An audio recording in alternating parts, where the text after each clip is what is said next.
part of chapter 15, which is we are going to study fluids in motion. Now, I will say here there are two important equations here. The first one, it is called continuity equation.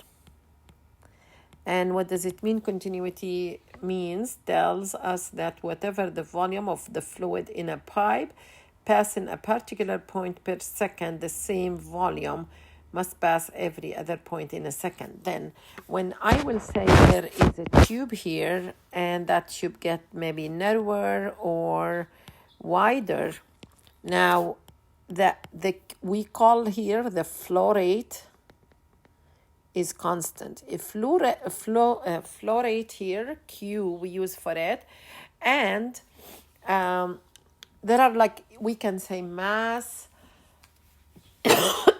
flow rate or volume flow rate. We are going to use here for volume. Then it is volume by time. And it has units of meters cube per second. Now, the continuity equation is telling us that ρ1 A1 V1 equals ρ2 A2 V2. Now, ρ, it is density, kilograms per cubic meters. A, it is area, and it is in a cross-sectional area, it is meters squared, and V, it is a speed in meters per second. This is the area, cross-sectional area. Now, many times, if we have incompressible, usually fluids are really incompressible, they cannot be compressed, then ρ is going to be the same in both sides, then we can cross it out.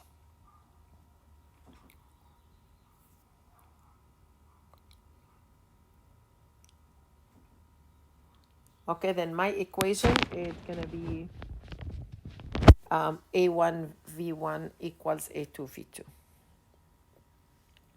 Here, we are going to try to use this 15 centimeter radius air duct is used to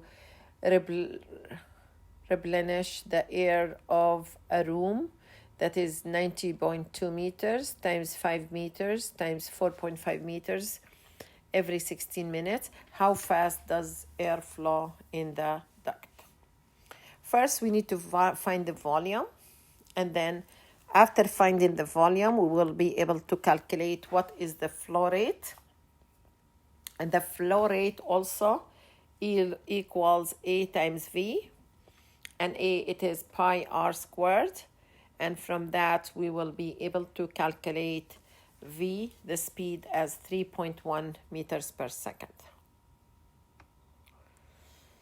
Bernoulli's equation: when a fluid moves from a wider area of a pipe to a narrower one, its speed increases, therefore work has been done on it, and we can calculate that work by P1 times P2, P1 minus P2 times delta V. Also, the kinetic energy, it is of a fluid element, it is 1/2, of course we know, delta M times V squared. We can use here 1/2 ρ delta V times V squared. Now, equating the work done to the increase in kinetic energy gives P1 plus 1/2 ρ V1 squared plus P2 plus 1/2 ρ V2 squared. Here what we did, we divided by delta V. Then here I will say this is going to be the pressure.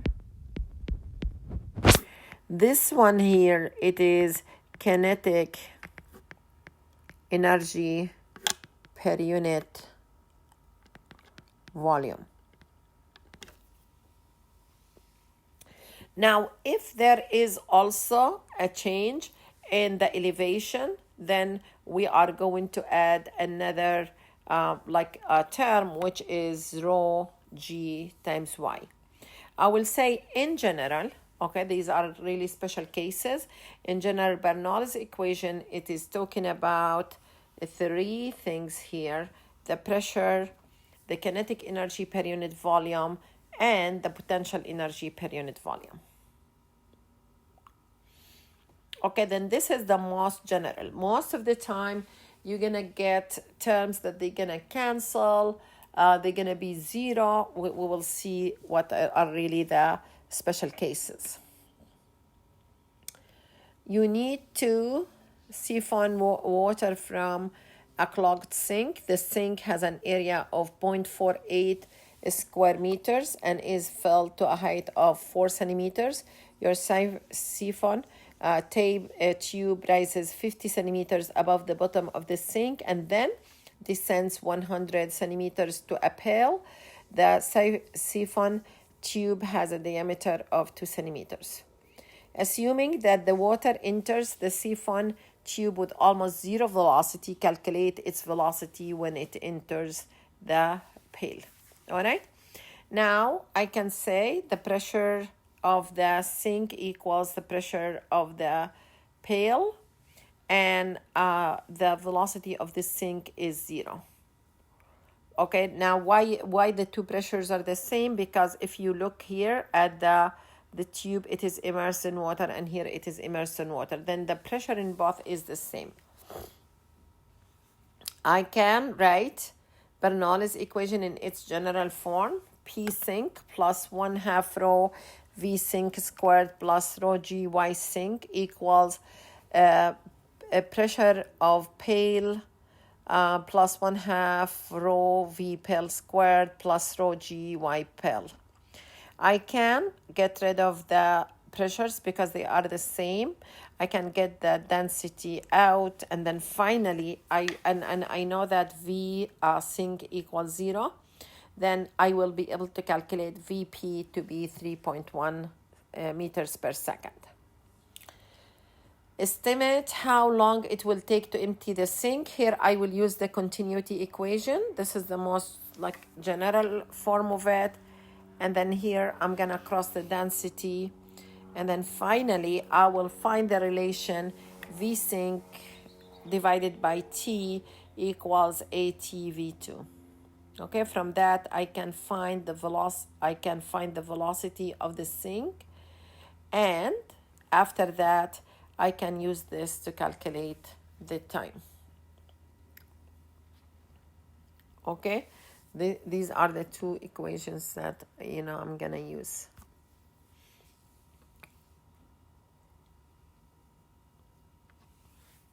Now one more. The drinking fountain outside your classroom shoots water about 12 centimeters up in the air from a nozzle of diameter 0.6 centimeters. The pump at the base of the unit, which is 1.1 meter below the nozzle, pushes water into a 1.2 centimeter diameter supple pipe that goes up to the nozzle. What gauge pressure does the pump have to provide? And we are going to ignore the viscosity. First, this is like a free fall problem. We have to calculate what is the initial velocity here. What's the velocity that the fluid will be ejected here? And then it's just like V2 squared at the maximum position is going to be equal V2 squared plus 2A delta Y. And from that, I will be able to calculate V2 as 1.53 meters per centimeter by meters per second. Now I will use, finally Bernoulli, but first I need to apply continuity to calculate the velocity. Now, most of the time I will use both continuity and Bernoulli together, okay, because you will be given the relation between the cross-sectional area, and you need to find the velocities. Then you're gonna use the continuity, and here I did use it to calculate what is V1, because I have V2, then I need to find what is V1, and then after that I will apply this here. This is P1 plus 1/2 rho V1 squared, And I know that like I can take that term to the other side, which is the difference between the two levels. And that equals P2 plus, okay, where I don't have that here term, why it is, okay, P2 plus 1/2 10 to 3 times 1.53 meters per second square, 10 to 3 times 9.8 times, here there is another term that is missing, 1.1 meters. When I was erasing, it seems that it was erased. Then I did find the difference between the two pressures as 1.2 10 to 4 pascals.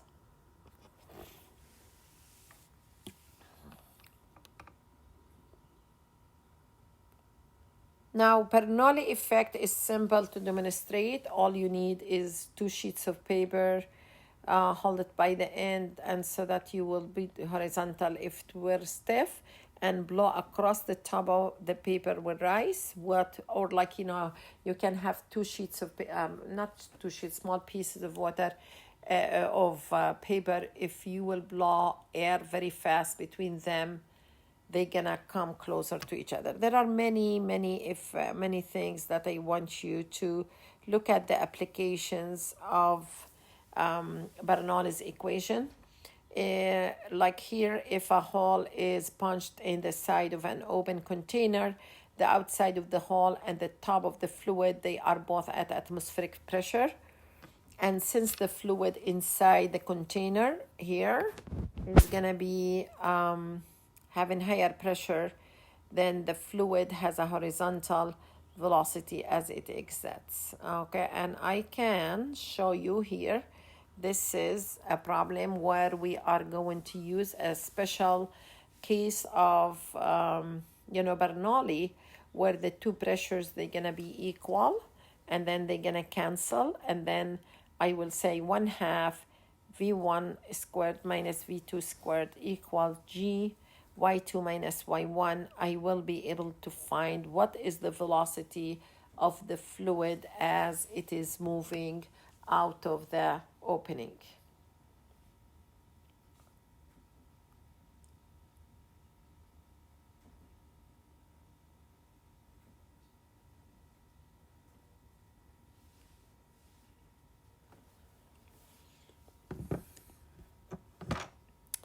Now the last topic here, it is about viscosity and surface tension.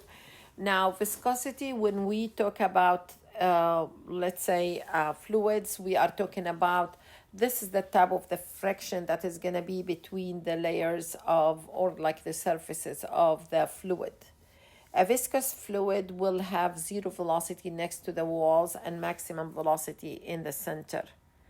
And there is a relation here that we can use, which is the difference in a pressure is given by 8 times beta, 8 pi times eta VL over A. This is an equation that we can use to find the pressure difference in a fluid. Now also we can use it to calculate what is really the volume of flow rate, and we will use this in a little bit in an equation, delta V over delta T, which is the flow rate, equals V times A. Then I will be able to find that relation for, which is, I said, like we can call it Q, or we can call it delta V over delta T.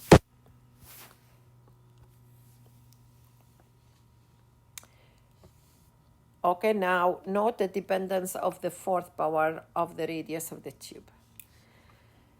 Okay, we have here a patient receives a blood transfusion through a needle of radius 0.2 millimeter and length 2 centimeters. The density of blood is 1,050 kilograms per cubic meter. The bottle supplying the blood is 0.5 meter above the patient's arm. What is the rate of flow through the needles?